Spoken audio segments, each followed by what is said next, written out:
Yeah, okay. I educated him. I said, you know, don't be influenced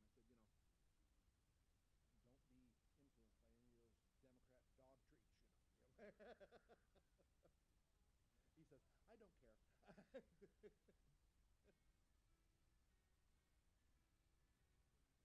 Sorry, but I don't know how that got on, and I'm not sure how to turn it off. Okay. No, that was Adele. Why is that not turning off? Okay. Excellent.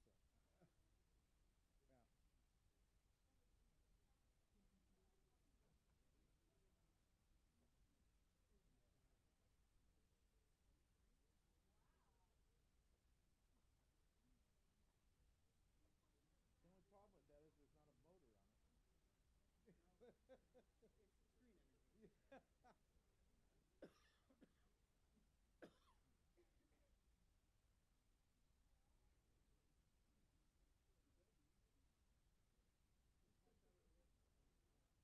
Yep.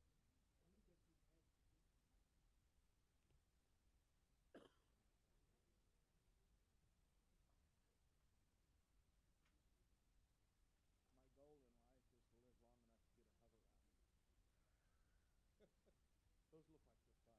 Checking up on us?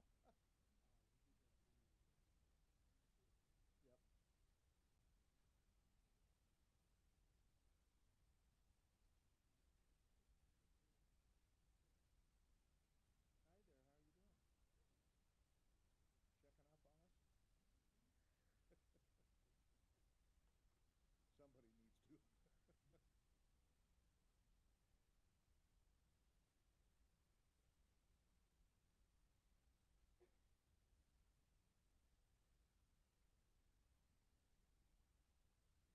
It's about damn time. We've been waiting for you, Amadeo. Where's all your other friends at, Mr. Holmes? Everybody that's a friend of mine is sitting next to me. Oh, I can see something coming soon. Yeah. Hey, how you doing, Chris? I gotta raise so we can join in. See, I got some friends, Amadeus. You haven't been on the mountain man exact? I don't. We don't even talk about that, do we, Chris? It's coming, dude. It's like We don't moving even. on We its don't even own. talk about that, do we? It's exciting. It's a serious misrepresentation of history.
The meeting of the Subcommittee on Interior and Related Agencies is called to order.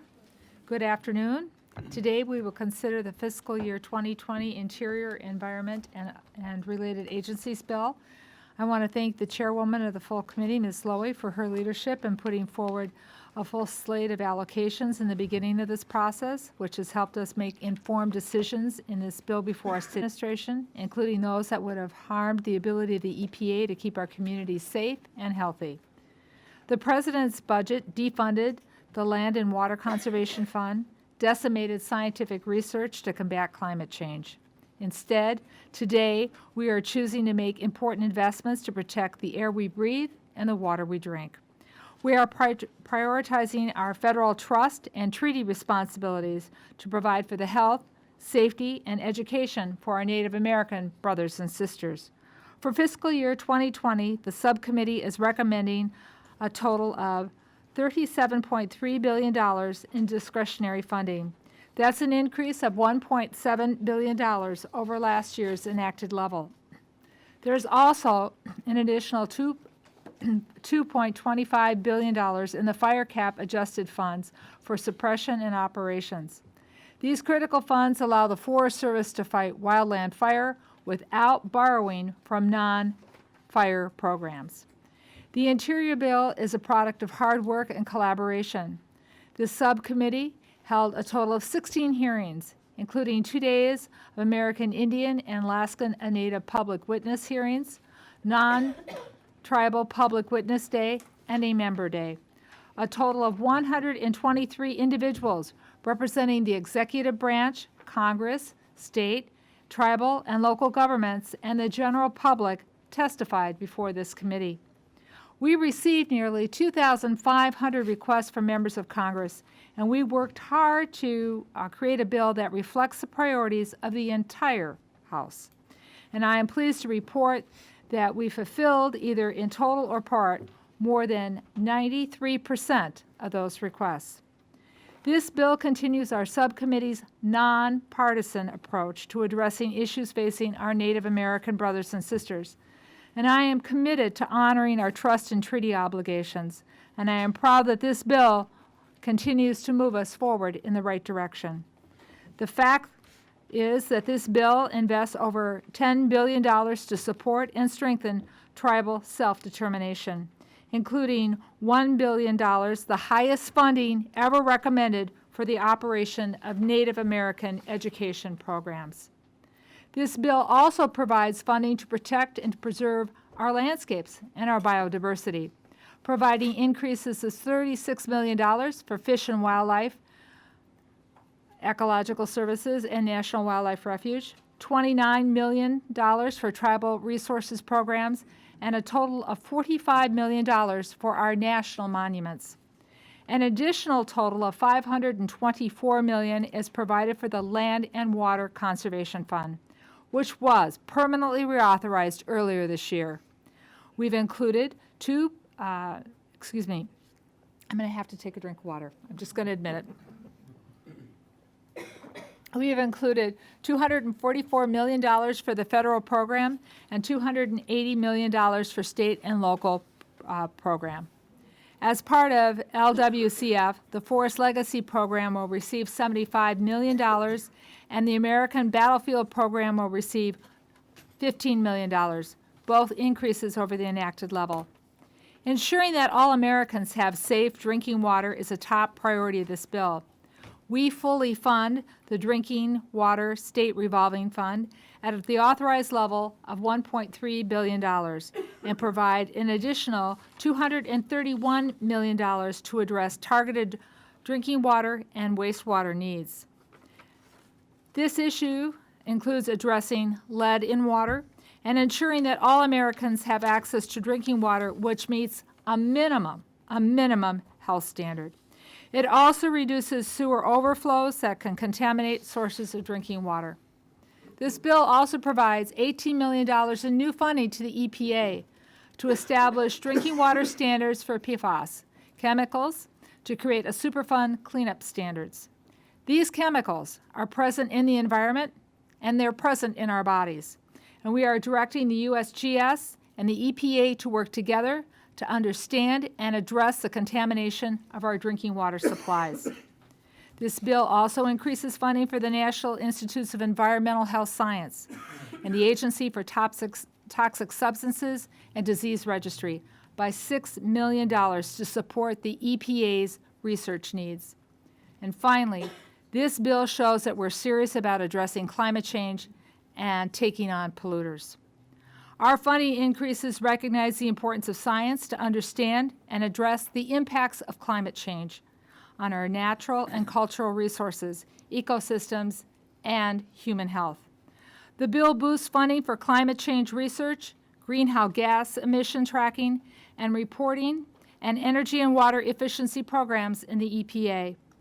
It increases ecosystem and climate-related funding in the U.S. Geological Survey and restores programs proposed for elimination in the U.S. Fish and Wildlife Service.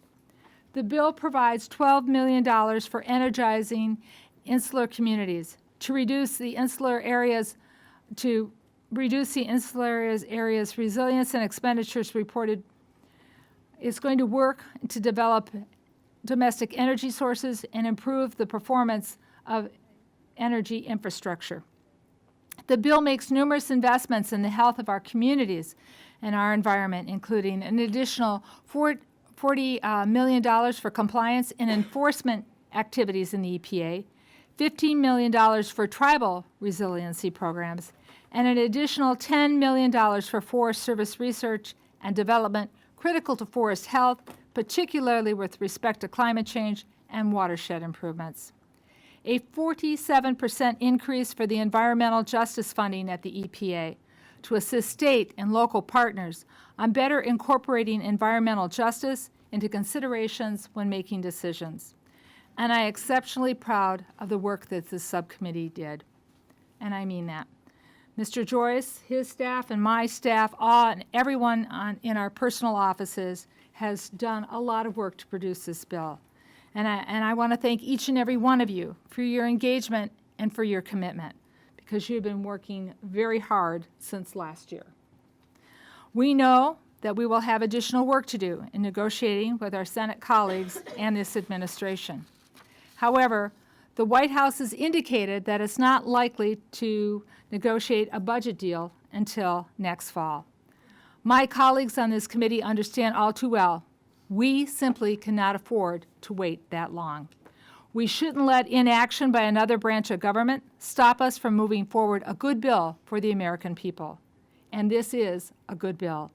It makes important investments in the health of our communities and our environment, and I urge my colleagues to support it. Now, let me turn to my colleague and my friend, the ranking member from Ohio, for any opening remarks he would like to make. Mr. Joyce. Thank you, Madam Chair, and welcome to Chairwoman Lowy and Ranking Member Granger for attending today, and sincere congratulations to you on reaching this important milestone in the fiscal year 2020 cycle for the Interior, Environment, and Related Agencies Appropriations Bill. I want to thank you for holding more than 15 hearings and briefings, for the thoughtful and judicious way that you've led this subcommittee this year. You've set the tone and shown that, while when we disagree, we can do so without being disagreeable. Agreeing is more enjoyable, and perhaps nowhere do we agree more than on conservation and restoration of the Great Lakes. I'm very grateful for the work you've done on this bill, the Great Lakes Restoration Initiative, and on reducing harmful algal blooms and then eradicating the Asian carp. Another area where we strongly agree is Indian country.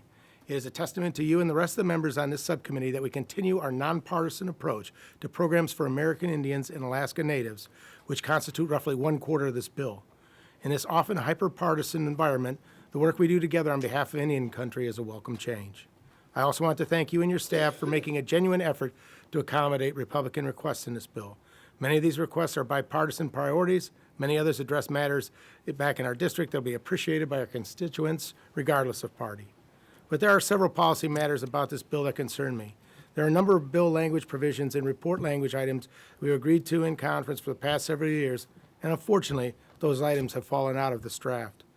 Adding those items back in will be essential to reaching a bipartisan agreement, and I suspect we'll offer amendments in full committee to try to do so. Another area of concern is energy. Although this bill makes positive strides towards renewable energy, it takes a step backwards on conventional energy. America needs both right now needs energy right now, and we need to be producing it at home rather than overseas. We cannot protect American jobs if we cannot power them, and renewable energy is nowhere near ready to carry the load on its own. A final area of concern is that the funding level in the absence of any top-line budget agreement that begins to tackle our national debt. The bill is $1.7 billion above the FY19 enacted levels. No doubt there have two programs in this bill that need funds and more, but that sentiment alone does not give the federal government license to continue to borrow and spend without any overarching plan for fiscal responsibility. It is for a combination of these policy and funding reasons that I cannot support this bill at this time in its current form, but I am committed to continuing to work with you, Madam Chair, and the rest of our colleagues on this subcommittee as we move through the fiscal year 20 process to craft a bill that can receive bipartisan support, that can keep the government operating, and that can serve our nation's cultural, natural, and environmental resources that we all care so deeply about. I yield back. Thank you. I'm going to indulge and just make a personal observation. I never thought as a little girl sitting in second grade in South St. Paul on a desk that I would serve in the U.S. Congress. And I'm about to introduce two women who I've had the honor of working with, who are also chairs. So for me today, it's a very historic moment. With that, I yield to the chairwoman of the full committee, Ms. Loy.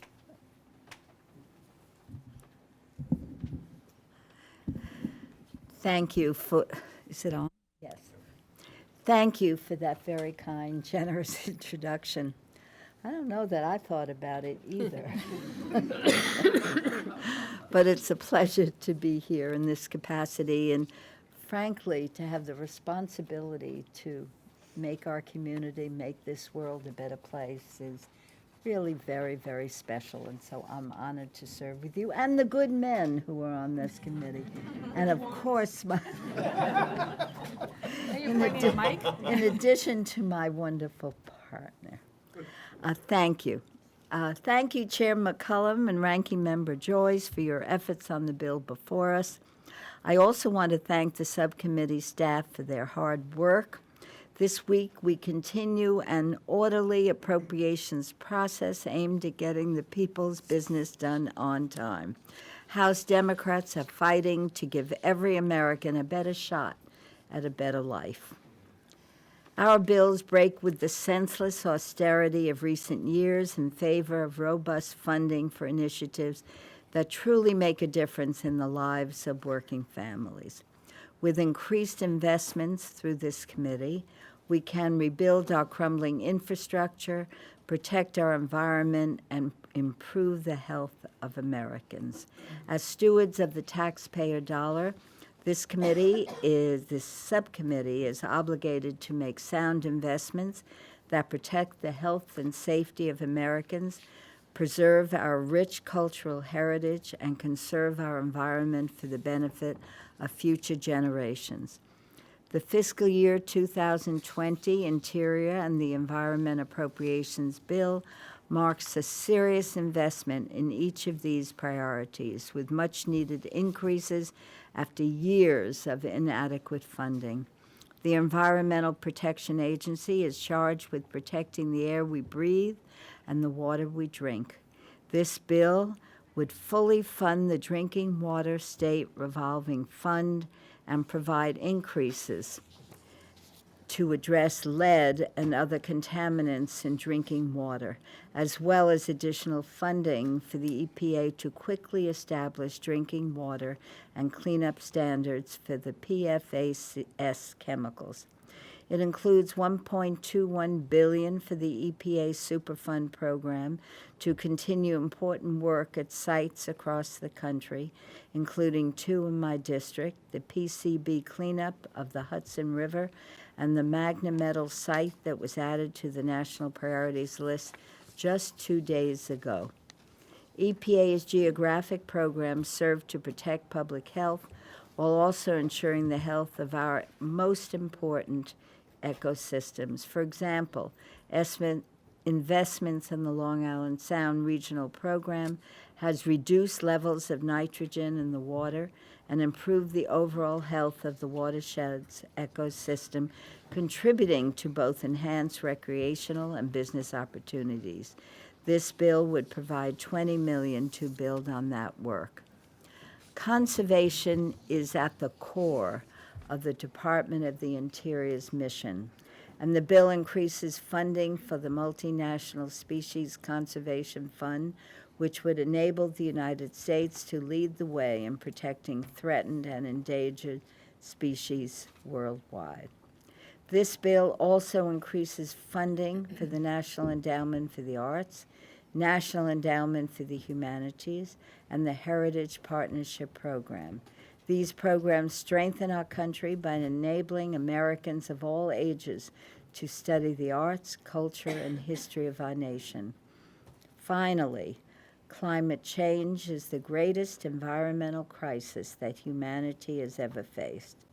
This bill makes critical investments in climate change science at EPA and USGS, increases production of renewable energy on public lands, builds our infrastructure, and manages our public lands to increase resiliency to storms, wildfires, and other disasters, and begins to fulfill our trust and treaty obligation to Native Americans. We owe it to our children to leave this country safer and healthier.